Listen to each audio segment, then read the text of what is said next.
everyone, I'm Ethan, and today I'm going to be checking out the KUGOO KIRIN G3 electric scooter. Prior to receiving this scooter, I had never heard of this brand before, but I was curious to see if this scooter was going to be the real deal. With knobby tires and dual suspension, the price tag of $1,099 does seem pretty reasonable, but this scooter does lack the dual motor setup that many other performance scooters tend to have. So is it something worth considering if you're looking for an off-road capable scooter but you don't want to break the bank? We're going to take a look next on Now Let's Review. Alrighty, so here we are with the KUGOO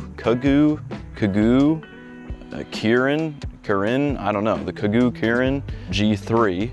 Lord only knows how you pronounce this name, but it is a very cool scooter and there's a lot to talk about, so let's get into it. So as you can tell just from the general shape and stature of this scooter, it does have the kind of dual suspension setup, and with the knobby tires, it seems to be an off-road scooter, and it does pretty well at off-road stuff, and I will go over that in a little bit, but this is definitely not your typical little, like, you know, urban commuter scooter. You could use this for that, but it's definitely meant to be more of a all-terrain scooter. Packed in here is a big old 52 volt, 18 amp hour lithium ion battery. Gives this thing a claimed range of up to 43.5 miles. And because it's so big, it does take 8 to 10 hours to charge, so keep that in mind if you plan on commuting with this and charging it at work or whatever destination you're going to. That battery does power this 1200 watt rear hub motor, which brings the scooter up to a top speed of about 31 miles an hour. So this thing is speedy.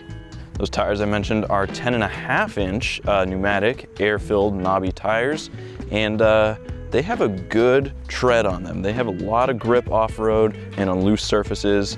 This thing really can hook up. And like I mentioned, this does have dual suspension. So this little swing arm here for the front wheel and this one here for the rear wheel.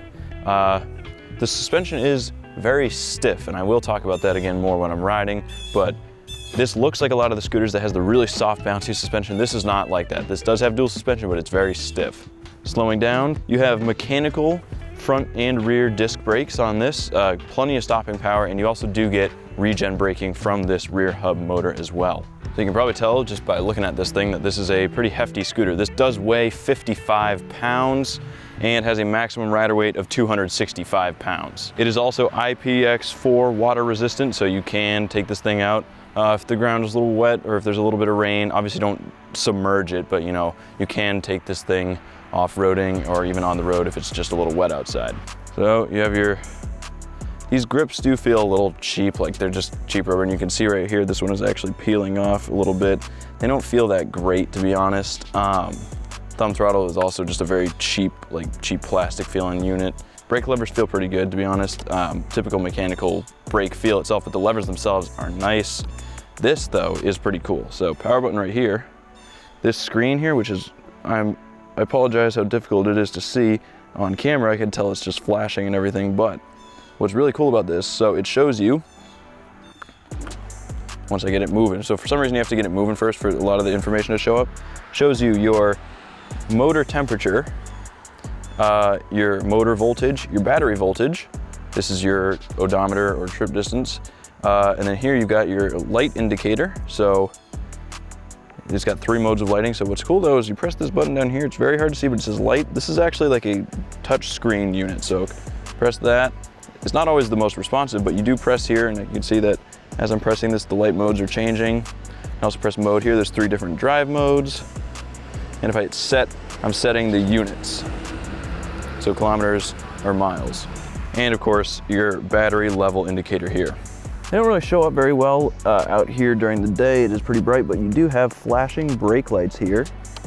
Very nice. And then also what's cool is just the amount of lights that this scooter has in general. So no headlight up here, but down here, you've got deck lights in here that are very bright. Again, it is super bright. It's like 2 p.m. Even though it's overcast, it's still very bright out, but these deck lights are really cool. And then also in this light, it's impossible to see, but this whole side right here lights up. You've got this whole little orange stripe on the side on both sides. There's actually a backlight in here so that this lights up, and then this is kind of like dark with the light behind it. It's really cool looking. So you probably have the same question that I did for a long time, which is what on earth is this little like dangly, like a lanyard looking thing here? And I couldn't figure out what it was for until I realized how you have to fold this, because this does fold down. So I will say, I think one of the biggest downsides to this is the folding mechanism because it is bad. It's just bad. So first of all, this reflector here is not just a reflector. It is one of the longest bolts on any scooter I've ever seen in my life. So to unfold this, or I'm sorry, to fold this, you have to unscrew this bolt. And I'll probably put up a little timer on screen as I fast forward this to show you how long it's taking me to unscrew this.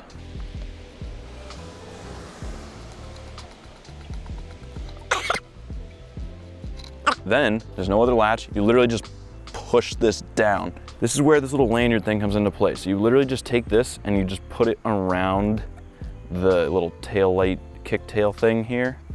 And then that's just how that attaches. There's a little tiny lip underneath here for this to, I guess, hold on to, because theoretically that's gonna be strong enough to lift this thing up, which I guess it is. Okay, I still don't like it. I don't really trust it that much. It doesn't seem very stable, but I guess you're not gonna be doing much carrying this. You might be lifting it into a car to bring it somewhere, but if you do have to bring it upstairs or something, I don't really like how unsecure that folding mechanism is. Because if this comes undone, if this slips off while you're carrying this 55-pound scooter, and all of a sudden the deck and stuff just drops out from under you and might like either smash into something or whack you in the shin, that's gonna be bad. All right, so 1200 watt motor in the back. The acceleration is honestly not that impressive. Like, it's pretty slow acceleration, even compared to a lot of other like kind of commuting scooters. They seem to have a pretty similar acceleration. However, the top speed of this one is obviously a lot higher than those. I'm doing 30, what this is saying is 32 miles an hour. It's very stable at that speed. Yeah, even at 30 miles an hour, it's very stable. All right, let's see. So back there, I just hit a storm drain. And the suspension didn't really do a whole lot because, like I said, even though this has dual suspension, it's very stiff and it doesn't really absorb a whole lot of bumps. The overall ride with this scooter though is really, really nice. The handlebars are really wide, like almost a little too wide for my taste, but because they are so wide, the scooter's really stable when you're going fast. And it's nice and comfortable. It never feels squirrely or anything. Nice and smooth and easy to ride. It's also pretty quiet, except for the knobby tires. Like the knobby tires on the pavement, you can hear quite a bit, but that's not the fault of the scooter itself. That's just the nature of these types of tires. One of my favorite things about this scooter is the regen braking. Like, if you gently engage one of the brake levers, the regen braking kicks in strong enough to slow this thing down to a stop. All right, so we're going down the hill. Gonna test the brakes from 30 miles an hour and full stop. Yeah, they work really well. So this scooter has a very short wheelbase. So the front and back tires are very close together. It's just a very short scooter, and that makes doing wheelies extremely easy, and I'll talk more about that in a little bit. Right now that we're at the bottom of the hill, again, just gonna full throttle, mode 3, see how it goes. Come on now, there you go. Didn't want to go for some reason when I first gave it throttle.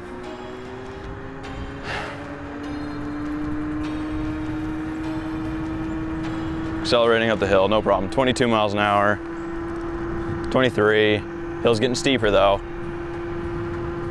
Holding steady at 23.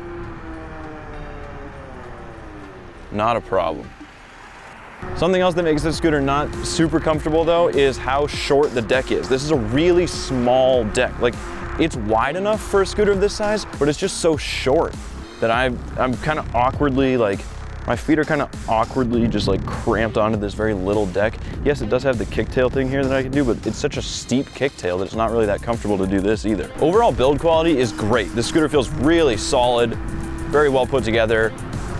No like concerning rattling. The rattling you're hearing is just this stupid little lanyard thing. And again, there's a couple of cheaper feeling parts like the thumb throttle and just like the grips especially. But other than that, in general, this is a really solid feeling scooter. Throttle response is delayed at higher speeds, but that seems to be the case with a lot of scooters. And the throttle is a bit jumpy too, like there's a lot of travel before it kicks in. So I wish the throttle was more gradual because you basically have to go through most of the travel before there's actually any response. Not the end of the world, it's just a little nitpicky stuff like that. Let's just go off the curb here. Oh, yeah, that suspension doesn't do anything. It is it's just so stiff. When I tested the range, I got 21 miles and had 1 flashing battery bar remaining, and I had been going mostly full throttle on a route with some hills. This is an impressive range considering this will be on the low end of what you can expect to get out of this scooter because I was pushing it pretty hard the whole time. Let's test the acceleration from 0 to 30 in mode 3, full throttle, ready, go.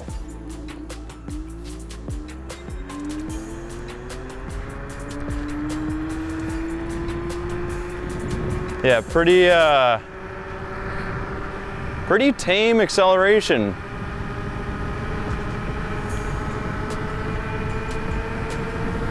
Anyway, so since this is a dual suspension scooter with knobby tires, I'm on my way to the local trails to test this thing out off-road and see how it does. Because as far as I'm concerned, you can't be making a 1200 watt scooter with dual suspension and knobby tires that doesn't do well off-road. So let's see.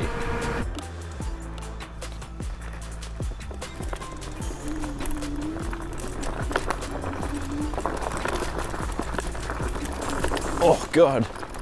So immediately what I'm noticing, and I'm not surprised by this, is that the suspension needs to be softer. It's just too stiff. It barely does anything.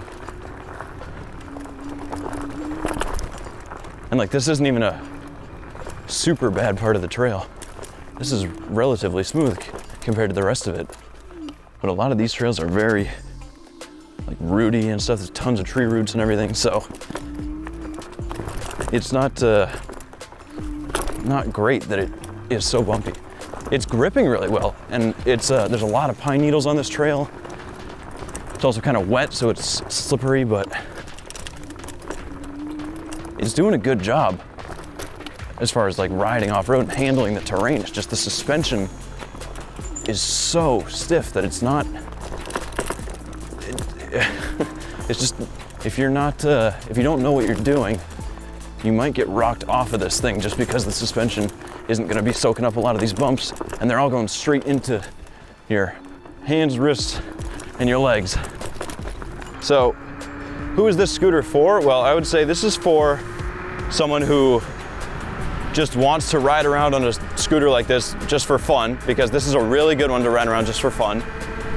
It's also for someone who has a slightly longer commute than would be doable on like your typical commuter scooter, that, or someone who has to commute on more main roads at higher speeds, or someone who needs to take like a dirt road somewhere on their way to work or wherever they're going. I don't know. This is kind of a universally applicable scooter, in my opinion.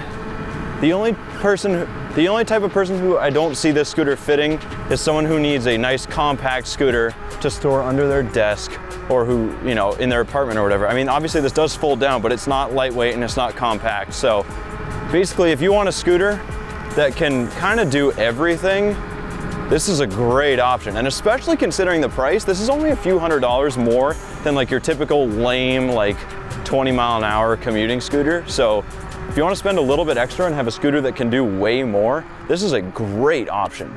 Overall, I think the KIRIN G3 is actually a really fun scooter to ride. Although the suspension is on the stiff side and it does only have a single motor, this is still one of the most trail-worthy scooters I've tested out. I think the G3 is actually a great scooter, and if it checks all your boxes, I see no reason why you shouldn't just go ahead and make the purchase.